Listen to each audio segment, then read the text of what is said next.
18 वर्षांपासून भाजपचे काम करणारे शीतल गायकवाड यांचे तिकीट कापल्याने ते कमालीचे नाराज झाले असून त्यांनी पत्रकार परिषद घेत भाजपवर हल्लाबोल केला आहे। मागील काही दिवसात राजकीय क्षेत्रात मोठी हालचाल दिसून आली होती। अनेक कार्यकर्ते एका पक्षातून दुसऱ्या पक्षात जात होते। त्या भाजपकडून निवडणूक लढवण्यासाठी 1200 पेक्षा जास्त अर्ज प्राप्त झाले। मात्र काही जुन्या निष्ठावान कार्यकर्त्यांचे तिकीट कापले गेले तर काही नवीन उमेदवारांना संधी मिळाली, ज्यामुळे नाराजी पसरली। प्रभाग क्रमांक 22 मधील इच्छुक उमेदवार शीतल गायकवाड यांनी अपक्ष निवडणूक लढवण्याचा निर्णय घेतला। त्यांनी स्पष्ट केले की जरी जीवाला धोका असला तरीही ते निवडणूक लढवतील आणि यश मिळवतील। त्यामुळे लोकशाहीसाठी आणि सत्तेसाठी त्यांचा संघर्ष अजूनही सुरू आहे। आज पत्रकार परिषद घ्यायचं कारण म्हणजे हे सगळ्यांना जाणून घ्यायचं होतं आज आपली भूमिका काय।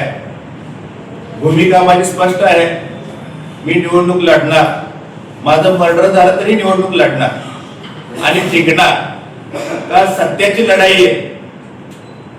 आता मी 18 वर्ष काम केले भारतीय जनता पार्टीचं, त्याच्यामध्ये सगळं तुम्हाला हे फाईल देणारच आहे। 1812 सभासद नोंदणी केले भाजपचे, परत पदवीधरची सभासद नोंदणी केली, परत वेगवेगळ्या मार्गाने सगळे प्रश्न सोडवण्याचा प्रयत्न मी भाजप मार्फत केले। एक भाजपाचा मी निष्ठावंत कार्यकर्ता होतो, मला कोणतंच भाजपचं पद नव्हतं तरी मला डावललं जातं। विशेष म्हणजे आपल्या भाजप पक्षात चाललंय काय नेमकं काय कळेल। मी भाजप पक्षात भाजप मार्फत व तसेच सुभाष देशमुख साहेब यांच्या मार्फत मी काम करत होतो। माझा जो नेता होते बापूसाहेब, ते खासदार होते, 3 टर्म आमदार होते आणि एकदा मंत्री होते। अशा भरगतच्या नेत्याच्या मार्गदर्शनाखाली मी काम करत होतो। या नेत्याने मला 2 महिन्या अगोदर आरक्षण पडल्यानंतर किंवा कळाल्यानंतर मला भर सभेमध्ये तिकीट फायनल केलं भाजपचं। पुरुषमधनं शीतल तू 22 मधनं थांब। त्यावेळेस एक 1100 ते 1200 लोक होते। मग त्या पद्धतीने मी कामाला लागलो, सगळं भाजप घराघरात पोहोचवण्याचा प्रयत्न केला, सगळं मी काम केलं आणि आयता एका रात्री येऊन आपलं कमळ चोरून दुसरे जण ते थांबण्याचा प्रयत्न करायला, हे माझ्यावर अन्याय आले। प्रत्येक ठिकाणी गेल्यावरती शीतल तुझं काय झालं हेच लोक विचारायला, पण माझी लोकांनी एक विनंती आहे, मी का मागं हटलो नाही। त्या लोकांनी मला परवा दिवशी 3 वाजेपर्यंत माघार घ्यायचं होतं, 100 वेळा मला फोन केले, मी का त्यांचा फोन उचललो नाही, काय नाही। माझी अजूनही वाटचाल भाजप सरकार आणि माझे सुभाष देशमुख साहेब काय म्हणतात त्या पद्धतीने वाटचाल अजूनही चालू आहे। मला लढायचं आहे, रडायचं नाही। आणि माझी जी लढाई आहे जनतेसाठी आहे, जनता जे ठरवेल ते आपण सगळेजण मान्य करू। आता परवा दिवशी मी काय केलं, कालची गोष्ट आहे, आता मला फुगा चिन्ह मिळाले, 9 नंबर माझं बटन आहे।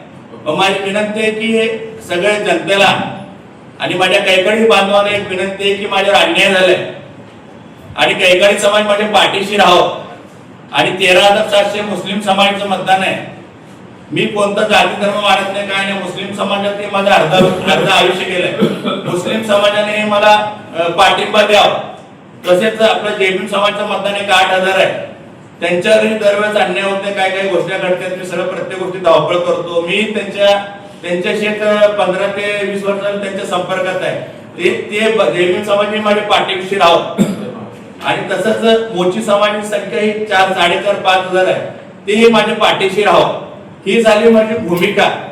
पण आता महत्वाचं सांगायचं म्हणजे आता एक तर माझं कमळ चोरून घेतले किसन जाधव आणि नागेश गायकवाडांनी। आता काय चालू केले तर 2-3 दिवसापासून त्यांचं एक रसिक हॉटेल आहे, लेडीज बार आहे नागेश गायकवाड त्यांचं, त्याच्यातल्या लेडीज बार मधल्या बाया घेऊन त्यांनी फिरायला लागले। माझ्यावर पोस्को होते का, 376 होते का, हे असं रेडीचं डाव चालू केलं। आता काल आपल्याला तुमच्यासारख्या एका सूत्रानुसार कळालं की MIDC ला माझ्यावरची 420 गुन्हा दाखल करायचा प्रयत्न केलाय किंवा गुन्हा दाखल झालाय। सदर प्रकरण कोर्टात आहे, त्याचा निकाल लागलेला आहे आणि काही लोक त्यांनी अर्ज दिले किंवा आम्ही बी अर्ज दिला, त्या जमिनीची खरेदी झालेली आहे, 7/12 झालेला आहे, मोजणी झालेली आहे, येणेकरून प्लॉट पाडलेला आहे, डिग्री केलेला आहे।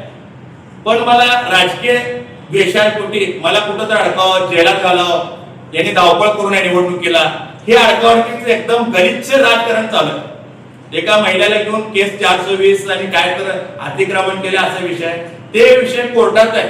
आणि कोर्टात केस दोन्ही पार्टीला पोलीस स्टेशनने काय सांगितलं होतं 2 ते 3 वेळा, हे पत्र पण आहे की सदर प्रकरण दिवाणी स्वरूपाचे आहे, तुम्ही कोर्टात न्याय मागावे.